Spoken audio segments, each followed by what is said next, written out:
You're listening to the Back Home Network, presented by Homefield Apparel.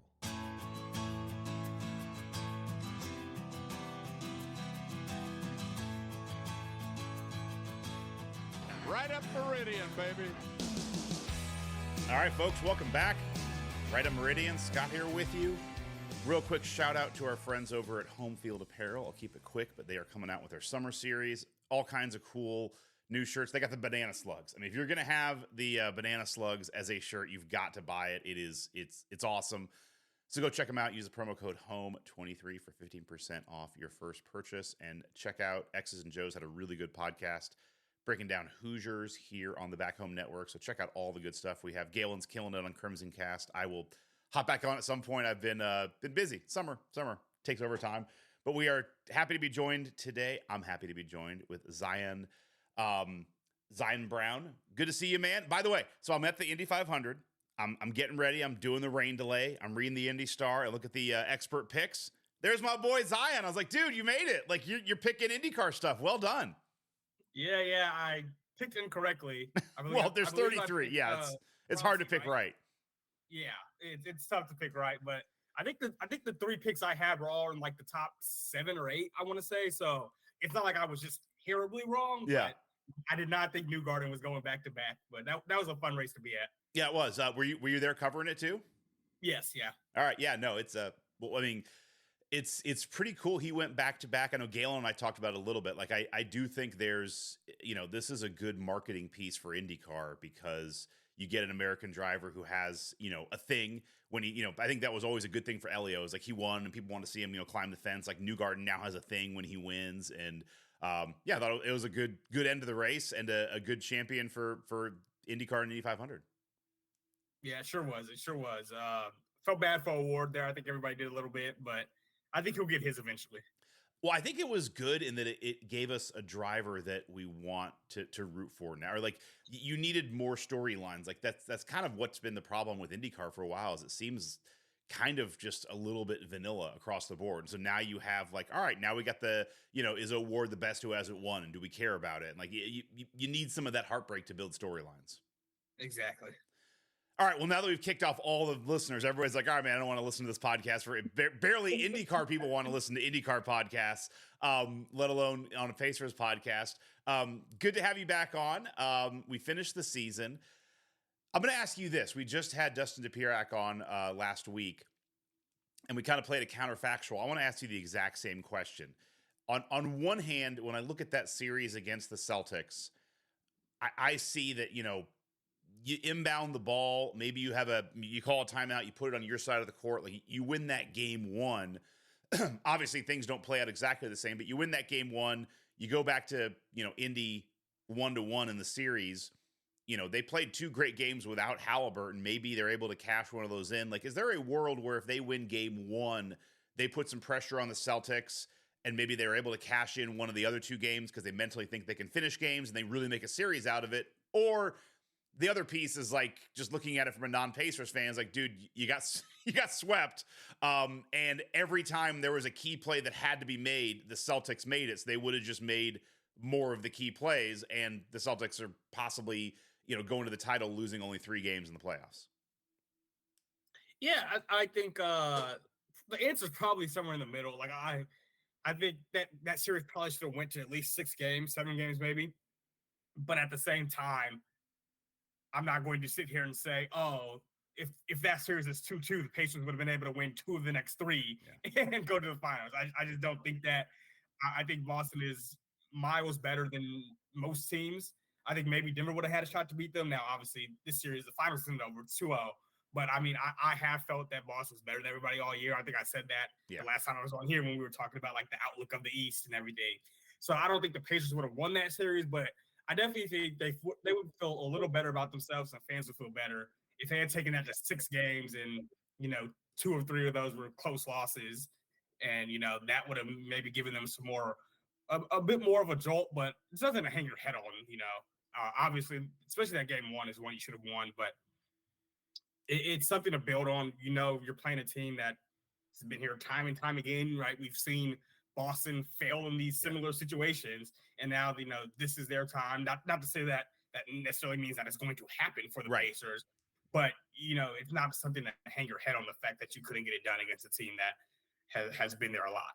I'm with you on just it would have been nice to get 1 or 2 games because that it's going to go. Obviously, it's going to go down as a sweep. Not breaking news here. It is a sweep, but it'll get lost to history how really close that series was. And you had 2 games of that Halliburton. You had Nembhard going for possibly the win in Game 3. It didn't happen. That Game 4 was still tight all the way to the end. Like that was a really tough series for a sweep. And it does suck that it's going to look like that. But again, I don't think there's any other way to categorize this season than just an utter success. Yeah, I completely agree. I think the goal going into the season was to make the playoffs. Right. They did that, obviously. And the fact that they were able to win 2 series, I mean, it's impressive. And I know the injuries that the other teams they faced had, but I look at it and I'm like, I don't get me wrong, those injuries mattered, but I don't know if you saw there was a clip of Derek White on the ESPN postgame show the other day, and he was like, dude, the Pacers are so much harder to guard than anybody else. And like that's not an injury thing. That is something about the Pacers offense. Once again, even without Halliburton, we saw in those last 2 games. Like the fact that they play so fast, they're so connected, they're not necessarily running a lot of plays, but they're spacing well, they're moving, and they're moving the ball too. I mean, that shows there's some sort of groundwork there for this team going forward offensively, that it's like such a hard offense to guard. If they can keep finding the right pieces to play in it and everybody develops right, that is something you can build upon. So I'm going to welcome you to being a Midwest sports fan. You're a young man. This sucks. Everything you said is true. This is what is baffling me is listening to some national podcasts and the national media on this. They're already starting to look ahead to next year, which is fine, which we'll do here too. And it's like they're looking at the East, and it's like, oh man, the East, maybe Orlando could be the best team. Maybe they're the second best team. The Celtics are going to be there. Of course, the Bucks. Like they talk about everybody. Nobody talks about the Pacers. Now, I'm not saying this is we made it to the Eastern Conference Finals. We're the second best team. But it is interesting. It's like, could we at least get mentioned once or twice? Because everything you said is true. I think we have a dynamic offense. We have a young team. We have a lot of young pieces that are going to get better. And when I look around the league, the Celtics are in 1A territory, but it's like the Knicks. They're okay. We beat them, by the way. Like they're missing some pieces, but I'm not sure. They're in kind of a subtraction for addition kind of sake, because it's like, how's Randall going to play when Brunson is doing the full Brunson mode? Like, we're not sure how that's going to go. The Bucks, they're a hot mess. We could beat them when Giannis was healthy. Like, I'm not sure they're going to get better. They're in second apron hell. The Cavs are going to have to pick between, they got to figure out what they're doing with Donovan Mitchell. The Magic, sure, Magic should be good, but they also couldn't get out of the first round. The Sixers, like, call me up when Embiid can play a full season. The Heat are trying to figure out what to do with Jimmy Butler. And the Bulls and the Hawks suck. It's like, why? It bothers me why the Pacers aren't being talked about as kind of like, hey, this might be one of the, not the best team in the East or second best, but one of the young up-and-coming teams. They're not even mentioned any of this stuff. Right, and I wish I had it pulled up what the exact stat was or record was, but this team played, I think, like the second or third best team in the East post All-Star break. Yeah. Right? So it's not like this playoff run, once again, they surely benefited from injuries. No one with the brain is denying that. Yeah, but so is the Celtics. Like, no one's, complaining about them. Yeah, exactly. And it's not like this playoff run came from absolutely nowhere. Right. So the fact that they played that well down the stretch, by the way, they beat this Mavericks team twice post All-Star break pretty convincingly in both games. Yeah. Like, this is not out of nowhere.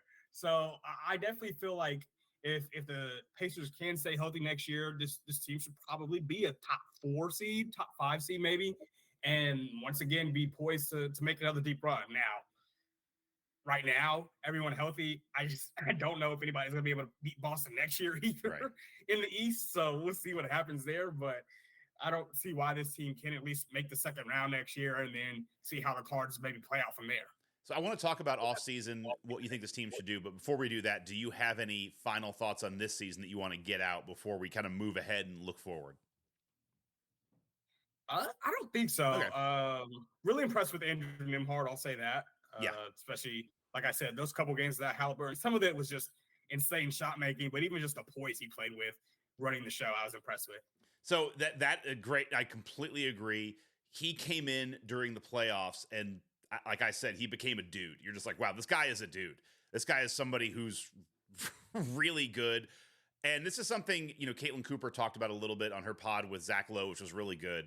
But, I do think it puts the Pacers in a unique spot, or a tough spot, because you have Nembhard on this sweetheart deal where he's, $2 million next year. And then I think it's a team option for 2.1 next year. Because again, Pacers are doing great getting guys at the bottom half of the first round, second round picks, with whether it's Nembhard or Shepherd. Nembhard looks like a guy who could be a starting point guard for a team, like that he's going to want to do that. And, the Pacers now kind of have this plethora of point guards. You have Halliburton, who's obviously the face of the franchise, and his franchise his franchise contract is about to kick in. You have TJ McConnell, who became an absolute stud he was doing that all season, but just took it to another level in the playoffs. It's not like it was just the playoffs. He was doing that all year. But you have the spot where it's like, I think you have three guys in two spots. And I'm not sure, with what Nembhard did, if you want to continue that growth, I'm not sure how you fit that with McConnell as well.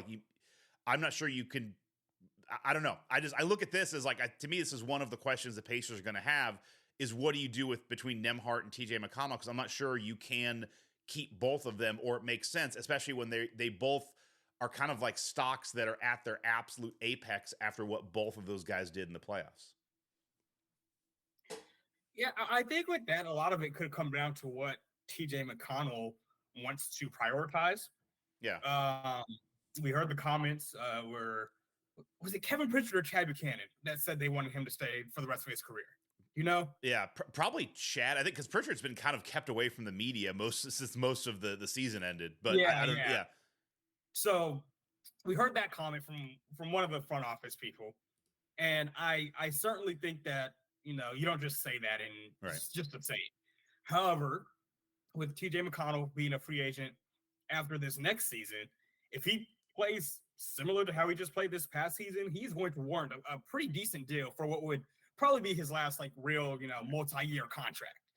So, and I don't think the Pacers would pony up the type of money that another team that has the space would to keep TJ McConnell around.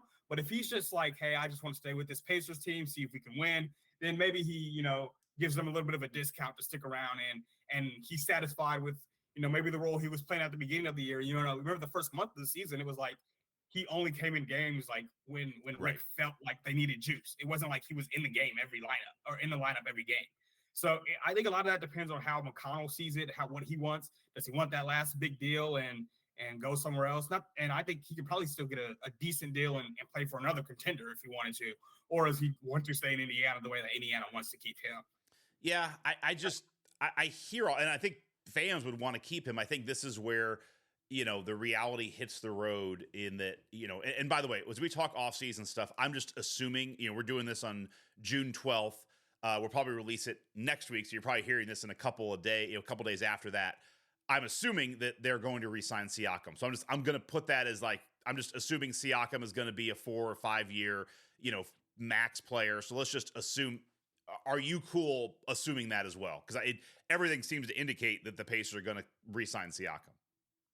Yeah, I haven't seen anything that really indicates that he is going to be actively searching for a new home. So I think that it's good to assume. Yeah. I mean, this goes to, when he was a free agent, he made it very clear that he only wanted to go places he wanted to re-sign. And then, as I've talked about before, when I've heard kind of people be like, well, man, maybe he wants to test the waters. It's like, all right, to me, it's stupid. Cause go look at the league.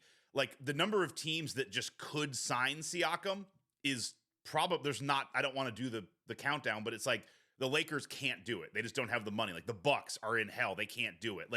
There's probably 15 teams that even if they wanted Siakam, just can't do it. So the idea of he's going to be does he want to go back to Toronto? No. He didn't want to go to Sacramento. No. There's teams he doesn't want to go to. It's I just don't think there's a lot of suitors out there for him.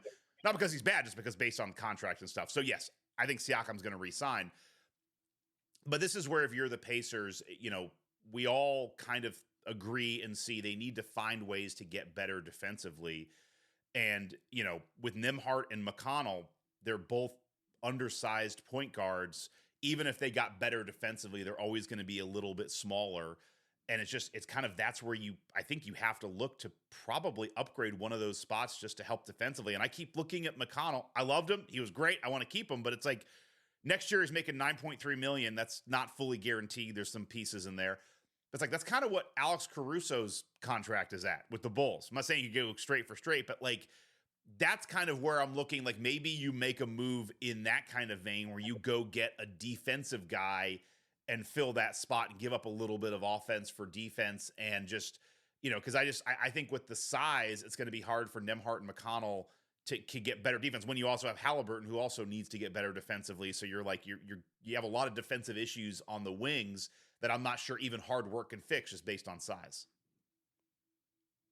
Yeah, that's a good point. And I'm curious to see how they go about, getting better defensively on the perimeter. I'm not sure what the immediate goal is. I mean, like you said, Caruso is out there. I'm not sure if that fits what the Bulls need. It's like, hey, he's on the last year of his deal. Let's give you TJ McConnell on the last year of his deal. I'm not sure if that intrigues them, but I wasn't saying a straight up trade. I'm just saying like the salary's kind of like that's a you're paying TJ McConnell enough where you could get a real player at that money. Not that he's not, but like a real defensive player, I should say.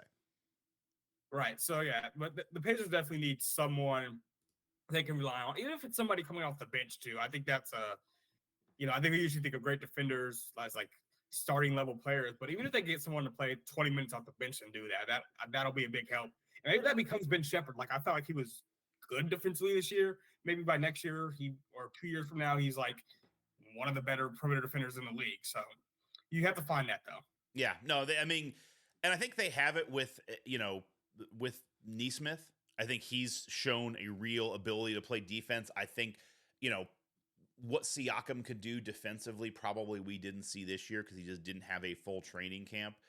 And this is something I talked with Dustin about it at length in our last pod, is just, part of this also comes down to Tyrese, where it's like, look, man, you've got to be better defensively. Like, you're young and you're building, but like you've got to start taking the weight room seriously. You've got to start transforming your body. Maybe it can't happen this off season because you're doing the Olympics, but you've got to start finding ways to do that. And my joke was kind of that, Obi Toppin is kind of the key to this, because it's like, if I'm the Pacers, I go to Tyrese and I'm like, look, man, if you want to have your toys like Obi on offense, you got to be at it defensively. Or if you can't get better defensively, then like you don't get Obi, because we got to flip Obi to get somebody who's a defensive stopper to help you on the wing. And I think it comes back to that. Now, Halliburton has shown that he's getting better. He's adding stuff to his bag. So I'm not saying it can't happen. I think it definitely could, but you're at a point where that is his biggest deficiency is his defensive ability in the games. For sure. And I do think that is something that needs to improve a little bit too going forward. So that's on him. Like you said, I'm kind of wondering what this offseason looks like for him between rehab and the Olympics, but that's something that I would like to see definitely grow. Yeah.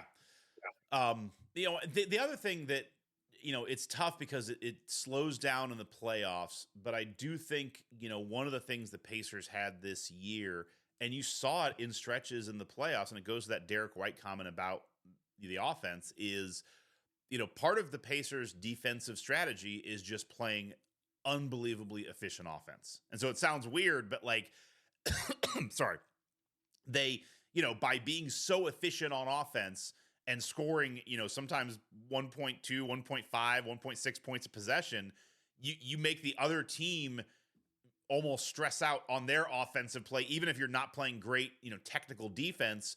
It's like every time we come down, we're going to score 2, we're going to score 3, 2, 3. It's like you're putting every turnover that the other team makes is your offense creates defense. And I do think that's what the Pacers will try and do as well. So it doesn't have to be just bulking up and playing better defense. And maybe that is the plan, but I worry it's like that is the limit, I think, in the playoffs when you play a team like the Celtics. Right. Yeah, I do. I agree with that completely. Like, I do think a big part of their defensive strategy is just wearing the other team out enough to where, their legs are tired on offense. They're not, completely in it on offense. But when you're playing a team as good as Boston, when you're playing a team that's good enough to win a championship, basically, right? Because the Knicks and the Bucks weren't, Even at full health, those teams weren't really good enough to win a championship. But when you're playing one of those teams, you have to be able to just get stops when it matters. And we saw they couldn't do that in 3 of those games against Boston this past series. So if you were running the Pacers, what would you do? I mean, we can have some fun here. We can talk about players. I mean, they're professionals. How would you redo this roster? Because I think, again, the Pacers are in this interesting spot where they can basically bring everybody back. If we assume Siakam is getting re-signed, McDermott's expiring, Obi Toppin is expiring, although I think you could offer him something and keep him here. I think he wants to stay here. Everyone else in the roster is back. So you could do the old school, we're going to bring it all back and just run it back, but then you're not probably getting a ton better defensively unless you just do it organically. Move some pieces, you can do that. Like what would and again, the other thing too is, between Nembhard, Ben Shepherd, TJ McConnell, even Obi Toppin to a degree, you have even Miles Turner are in this category of, like, I think they're all guys who are stocks at their 52-week highs, the analogy I keep using. These are all guys who are really at the height of maybe their trade value. Like, if you were going to trade Andrew Nembhard, now would be the time to do it. He's still on his rookie deal. He just showed he could play and lead a team in a playoffs and damn near beat the Celtics in the Eastern Conference Finals or in a game. Now would be the time to do it. So you have a lot of guys where it's like now their trade value is unbelievably high. I'm just curious, how would you look to attack this offseason? And if you were going to move people, who would you move? Like, what would you do? So, like we said, I would re-sign Siakam. Okay. Yeah. I don't know if you mentioned Jalen Smith. He has a $5.4 million player option. I don't think he's going to take that. Right. I think even though he didn't play in the playoffs, with the season he just had overall, regular season, he's probably worth about 10 or 11 to a team. Yeah. And I don't think that team is the Pacers. I just, you look at the spots and everything. You got to get room for Jarace Walker to play next year, unless you just don't think he can. Dude, no kidding. What do you think's going on there? I don't know. So the way they're seeing it, it sounds like they think he can play a little bit of the 3, which I have my doubts about. Yeah. Like I watched Jarace Walker a decent amount at Houston, and I just thought he was a 4 or 5. Obviously, he'd be a very undersized 5. Like, I don't think he could be someone's starting center, but I think for 8 to 10 minutes a game, he could play center. I just don't see a lot of 3 there. I don't know if the flexibility is there, and of course the shooting. I don't know if that's there either for him to really play small forward. And I think about who the Pacers. I think about Aaron Nesmith, right?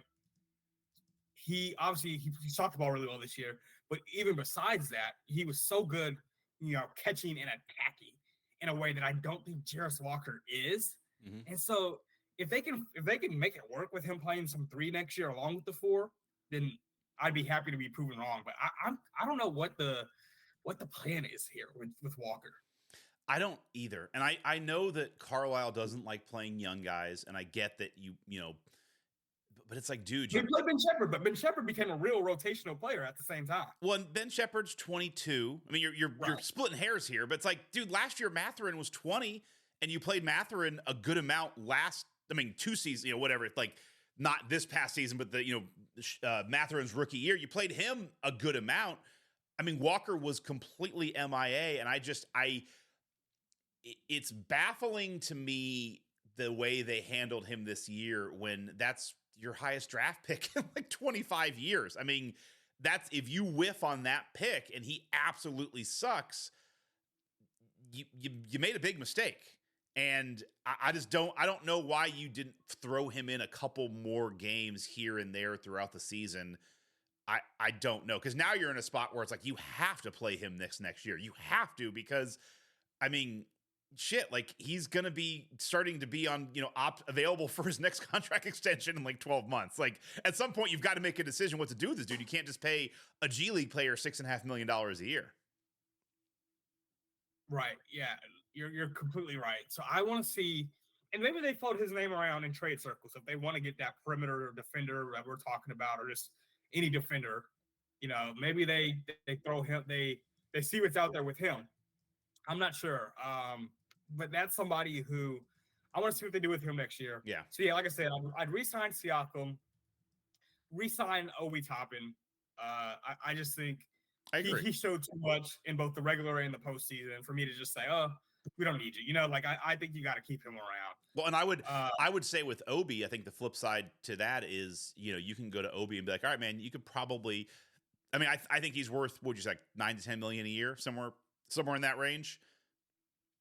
Yeah, maybe a little more, but yeah. Yeah, I mean, like, you know, if you're Obi, it's like, if I'm the Pacers, I go to Obi, it's like, look, you could go and probably get 15, 20 million somewhere else. Maybe. I mean, you might be able to find first off, we can match whatever you get. So go find something better. But secondly, it's like, go do that and kind of have the Lance Stevenson effect where it's like, dude, this is the place where you're going to play well. Like, this is where you were in New York, Obi. It didn't work real well. You came here and we showcased all your skills. That's only going to get better.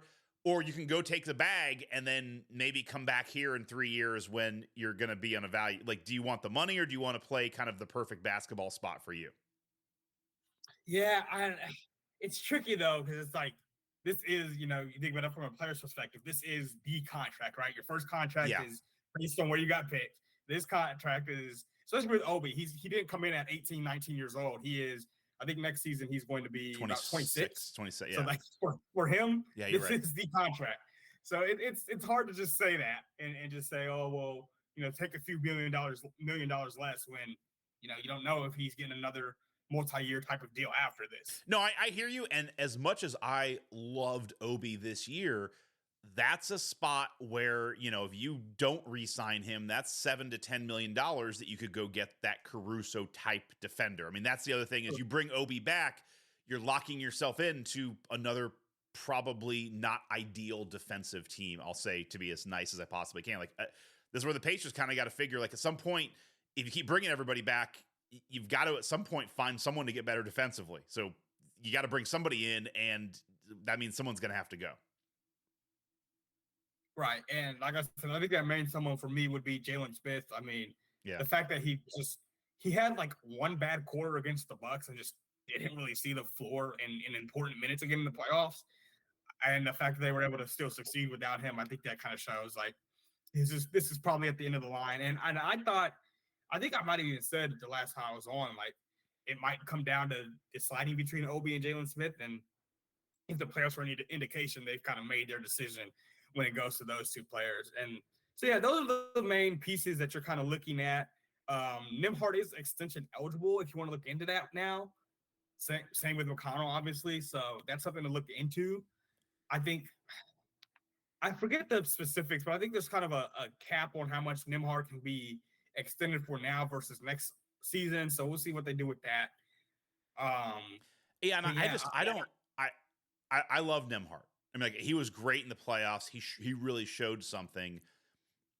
I don't, and him and, you know, it was funny because I felt like and I don't have the stats, but just the feel, the McConnell Halliburton lineups, I felt did a little better at times than the Halliburton Nembhard lineups. Like there was a little bit more dynamicism, I should say, between Halliburton and McConnell than I felt like you got with Nembhard and Halliburton. And you just look at from, you know, Nembhard's 24, he's coming up on that first big contract. You know, I can see a world where if you're TJ McConnell, you could be like, you're 32 right now. It's like, all right, man, I'll go sign another, you know, nice contract. I'll keep making, you know, 7 to 10 million a year.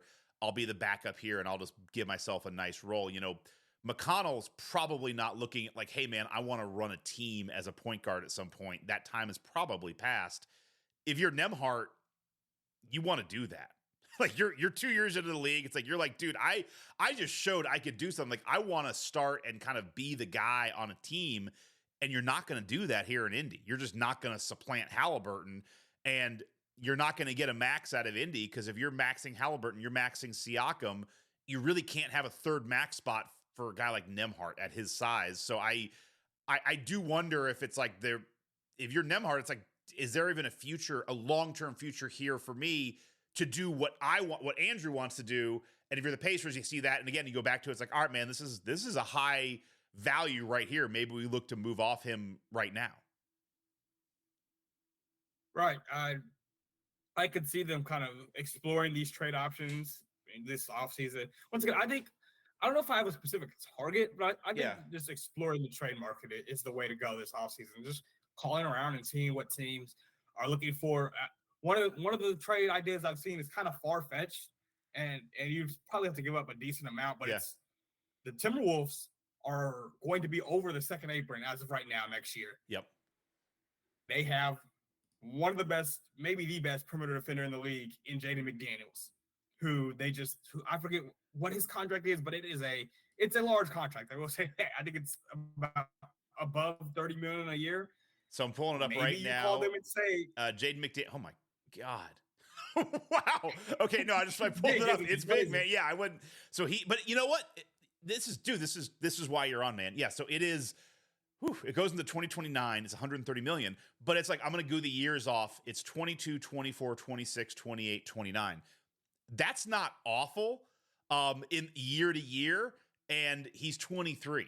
So that's a great call. And that could fit into a great spot if you end up, we'll talk about Miles here in a second, but that's kind of the Miles Turner spot where you could maybe get him at a discount or move off him. But that number on the top looks long and big, but it actually isn't that bad year to year. Yeah. No, and I think that's probably about what he's worth, especially when you consider the fact that he's still a player that is, especially offensively, that is still growing and getting better. And once again, the Timberwolves have a weird situation where right now, I don't even know who's like calling the shots from an ownership perspective. You know, they have that whole Glenn Taylor, Alex Rodriguez, like basically a beef right now. So I don't know who's in charge of that organization. Call. Yeah. Because it seems like A-Rod and I forget his business partner's name, but it seems like they would probably be willing to pay into that second apron and just pay the money, where it seems like their old owner, Glenn Taylor, I don't think he would be. So it's like, I don't know what's going on there, but if they're looking to offload him, because obviously they're not getting rid of Anthony Edwards, and maybe they would consider getting rid of Gobert, but I just don't see how after this past season you say, let's get rid of our defensive anchor. Yeah. So it would probably be Jaden McDaniels that you look at and you say, look, we love you, but if we don't want to pay this second apron, we might have to ship you elsewhere. Well, and here's the thing. I'll take a break here just to for those who don't fully know, you know, this is going to be the talk of the NBA starting this offseason is, you know, the NBA has a salary cap. I'm going to keep this very, and Zion, you jump in with anything you want here. But I have it pulled up here. You know, there's first and second apron. So there's a salary cap. I think right now it's at $136 million or somewhere around there for this year. If you're over that, every dollar you pay over that, you pay $1 in tax. And that doesn't bother the teams as much. And everything I've read, teams are like, whatever, they'll get in the tax. It's these aprons. And so what those mean, because what was happening is you had teams like the Warriors who kind of found an inefficiency in the market where they're just like, well, dude, Joe Lacob is like, I'm rich. So I don't care about money as much as I care about winning. So I will and the Warriors, if people remember, they got Steph on a discount for his second contract because he had some ankle problems that thankfully got resolved, but they got a little bit lucky that they got a top, at the time when he signed that contract, he was probably already a top 10 player. Yep. And they just got him for, I think it was like 11 or 12 million a year because he was always hurt. Yep. No, it's fair point. And then, so the Warriors just like, all right, we'll pay extra. So I'll pay the tax. And once teams are like, we'll just pay the tax, then it kind of breaks the whole salary cap system, i.e. baseball. It's a different problem. So what the NBA put in, this is collectively bargained, so the players put this in too, and they're going to be pissed about it. There's these aprons. And so if you go over, and I'm pulling up now, the first apron is 172 million. The second apron is 182. If you go over the apron, the second apron, you can't do the $5 million tax, the mid-level exemption contract. You can't use a trade aggregated by salaries of multiple players. So that means that if the Timberwolves and they're in the second apron and they want to trade, Karl Anthony Towns, you got to find somebody making $49 million a year to trade. You can't trade three dudes making that to combine it. You got to go 49 for 49, which means there's only like three people in the league you can trade Towns for. It puts you in a different spot. You cannot include cash in a trade, so you can't get off of guys by throwing in money. You can't use a trade exemption.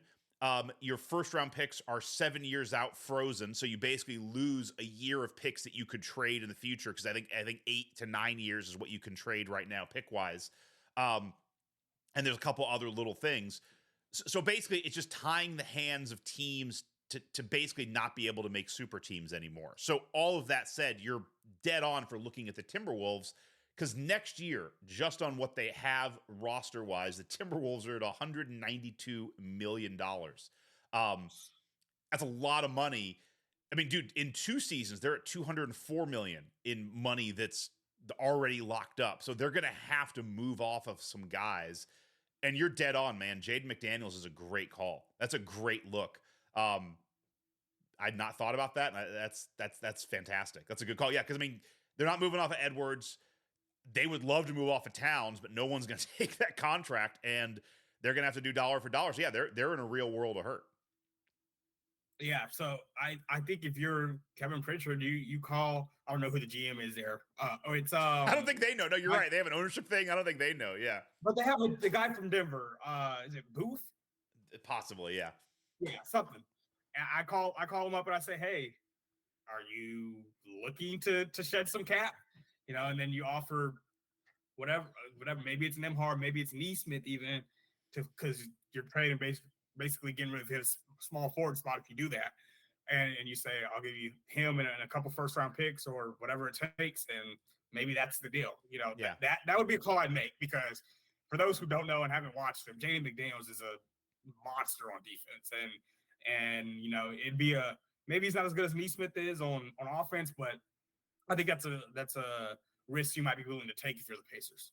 I think if you're the Pacers, and now this is one of the things I love about doing this podcast is like, it becomes in the NBA less about players and more about contracts. And so if we're looking at Jaden McDaniels, I think the most attractive trade option is Mathurin, because age for age, they're about the same, but Mathurin has team options next year and the year after and becomes contract eligible. But it's like, that's something where if you're the Timberwolves, maybe you flip Mathurin in 6 months for picks and then you just get off of that contract. Like, I hear you on Neesmith, but that's locking up another $38 million. You know, if you're the Timberwolves, you want to get guys that you can just basically, you want to lower that amount. So you don't want to add. I mean, you're shaving some money off the long term, but it's like you really want to get. I mean, shoot, even getting rid of McDaniel's salary, they're still in the apron. Like, they've got to shed a ton of money. So it's like, maybe you do look at like Isaiah Jackson, Jalen Smith, and Mathurin for McDaniel's, and then you maybe get some picks back or something, and then the Timberwolves can just get off a bunch of salary. Yeah, I'd be curious to see like what type of player that Minnesota, if they're looking to get rid of Jaden McDaniels, what type of player they're looking for in exchange for him, because it's an interesting team.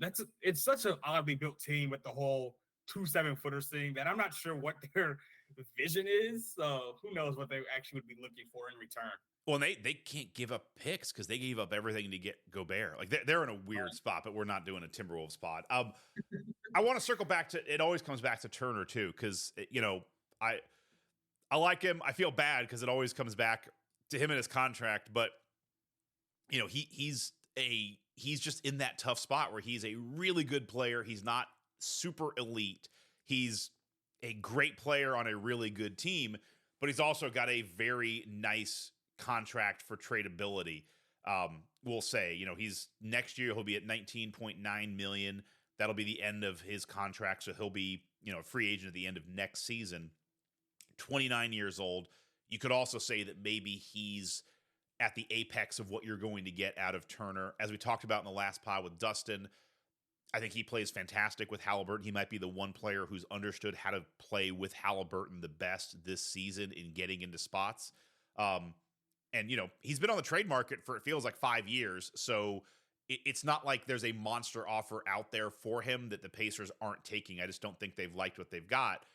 But now that he's now that he's a free agent and his contract is expiring, maybe he's a more valuable piece to trade. I don't know. What do you think you do with Turner at the end of next season? Or you know, you've got to make a decision this coming year with Turner, because you don't want to let somebody like that just completely walk.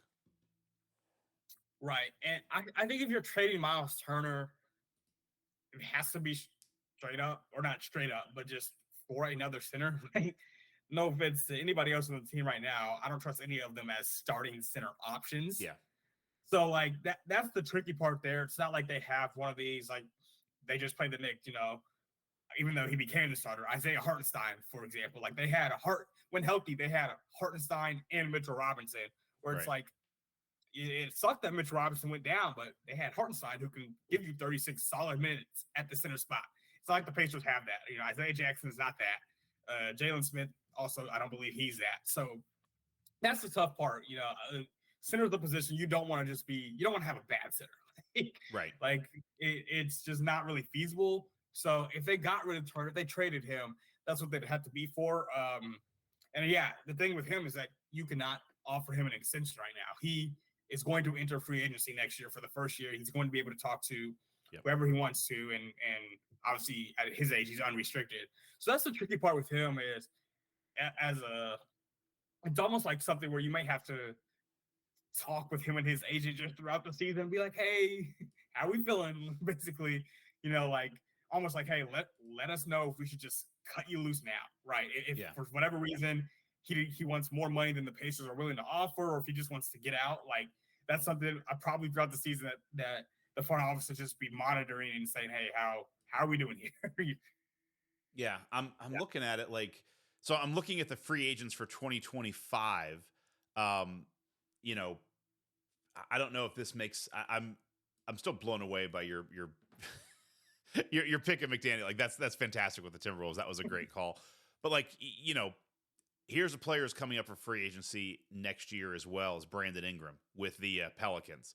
And maybe he's a little bit of an upgrade. Maybe you go for kind of the quote unquote big three, but maybe that's somebody you look at, you know, maybe you do a swap or a sign and trade hoping to keep Ingram. Maybe that's somebody that, you know, you move off of Turner and you identify going for Ingram after the end of next season. And then you just try and patch together a center position for the remainder of this season, how it goes.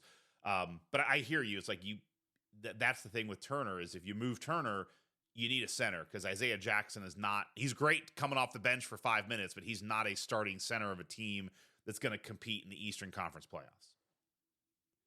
Yeah.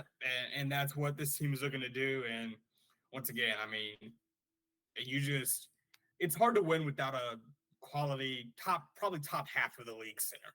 Yeah. And obviously that is not in the wings for the Pacers if they don't have Miles Turner.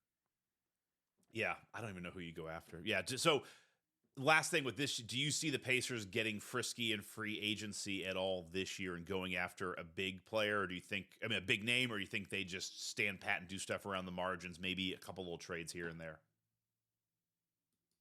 I think they stand pat for the most part. I mean, I don't really know who they'd go after in free agency that's appealing to them.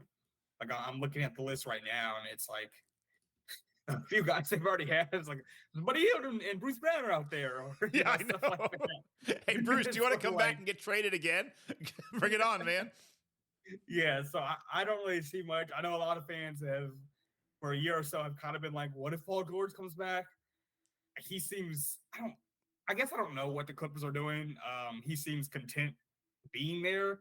Not to say that they're content with him staying around, but like I just don't really see that. I think if he left, I think maybe Philly would probably be a place he'd maybe rather go than coming back here. I don't think they go big anywhere. It was funny. That was we talked a lot about on this pod in the middle of the season. It was kind of a fun thought experiment. Once you got, Siakam, it's like, all right, man, like you can get Paul George. You have a real good team. The more I look at it, I go back to kind of the age thing. It's just, it puts us on a different timeline. Maybe you just do them for 2 or 3 years, but I'm not sure Paul George really gets you over the hump for what this team needs. I mean, he's a great player, but he doesn't really add anything defensively. He's okay, but it's going to be diminishing returns year over year now. Yeah. And offensively, he plays a little more ISO and not as much in the flow. The more I look at it, I'm not sure he's the right ad, especially at that price. Like you're not going to get him for $22 million. You're talking about a guy who's going to be 38, 42 million. I don't even know what he's going to want probably a pretty high contract. I'm not sure that's the right move. So the more I've thought about it, looked at it, and look at this team and what they're trying to do and all the kind of nice pieces they have on small contracts, I'm not sure I'd move all that for a Paul George. No, I'm with you. I think he's still a good defender, but he is no longer what he was, 5, 6, right, 10 years ago when he was here, where it's like, this is once again one of those 2 or 3 best perimeter guys in the league. And so once again, he wouldn't be like a weak spot. It's not like you're like, oh, let's pick on Paul George. Let's switch on to Paul George and try to cook against him. Like, no, he's not that. Yeah. But at the same time, especially when you factor in just durability and health, he's just not, that anymore. So I think he probably stays in LA and they run it back again. And unfortunately, Kawhi probably gets hurt again. That's just the way it's gone. Yeah. Since they've been there, but I don't see him coming back here. I'm looking at the free agent list also this year. Just for fun, it would be fun to see some team pick up Thanasis just to try. Like if the Lakers just signed him to a mid-level, the low extension, he's probably, this is something, Tony and I have joked about. Like, I think he's probably the worst player in the league, like the worst player in the NBA. But it would just be fun to see another team. He's a free agent this year. If just somebody else, if like the Phillies signed Thanasis, immediately everyone would be like, what's going on? Like, is Giannis going to Philly? Like that, I hope someone does that just to screw with Milwaukee. Yeah, that's a funny thought. You've got me thinking now. The wheels are spinning about who the worst player in the NBA might be. Killian Hayes, I think, was down there with Thanasis. Yeah, he's no longer. They cut him mid-season in Detroit, so I don't think he's not on the team. So yeah, that I'm good with that pick. But yeah, it would be very funny to see. So everybody would be like, wait a minute, what's going on here? I mean, I loved him for what he was for, but like the fact that James Johnson on the Pacers, when they were up on, I think, game 6 against the Knicks, they were up by like 30 points, and the crowd's chanting, we want James, and he couldn't get in the game. Makes you wonder, like, maybe he's pretty high on that, like, worst player in the NBA list too. Yeah, that's a good point. Like, we haven't seen him play in so long that we don't even know. I don't know last time. I mean, I was joking with the people I was sitting with. I was like, there's a real possibility he's not wearing a jersey under there. Like, I mean, he might just be coming out. Like, you're playing in a playoff game 6 against the Knicks. Like, obviously, before the game, you don't know it's a blowout. If you're James Johnson, you're just like, I'll wear my street clothes and just throw on a warm up, and like we'll go out there. Like, there's zero chance I'm getting in. Like, there's a world he didn't have a jersey on. Yeah, it's gonna be a fun offseason. I completely agree with you. The Pacers, I've been very happy with the way they've attacked this end of the season kind of exit interview process, where they've all seemed to understand that it was a great year. And as much as you and I are annoyed at the national media not really covering the Pacers, I'm happy they didn't come out and kind of with the, hey man, we're one piece away. Like, we're close there. We're going to get there. Like, they've made it very clear, like, hey, this is a long process. We had a great season. I don't see them suddenly saying, all right, man, we just need to get one more superstar and let's trade, 5 first-round picks for blank and let's go run this thing and go kick some ass. Like, I think they understand that's probably the worst thing you could do right now, is try and think that you're one piece away and all in and just make the moves right now, because in the end, I don't think they are. I think they're 2 or 3 small moves from being one move away. But as we've seen in the NBA, the worst thing you can do is be in the spot like exactly you picked out the Timberwolves, where you just you go in a little too early, too quick, and then you have 4 guys who are all on max deals, and it's like you got to start moving people because you cannot be in those apron discussions. Yeah, so I want to see how the Pacers kind of approach this offseason and what the roster looks like. Like I said, I don't expect the roster to be too much different going into next year. Yeah. Unless they do make one of those big trades. But I'm interested to see just how they approach everything, if they give extensions to either McConnell or Nembhard, just what they do there. And to next season, I'm also curious, like, I want to see Walker. Like, you have to bring Walker out and play with him. Like, you cannot have that high of a lottery pick just completely go to waste.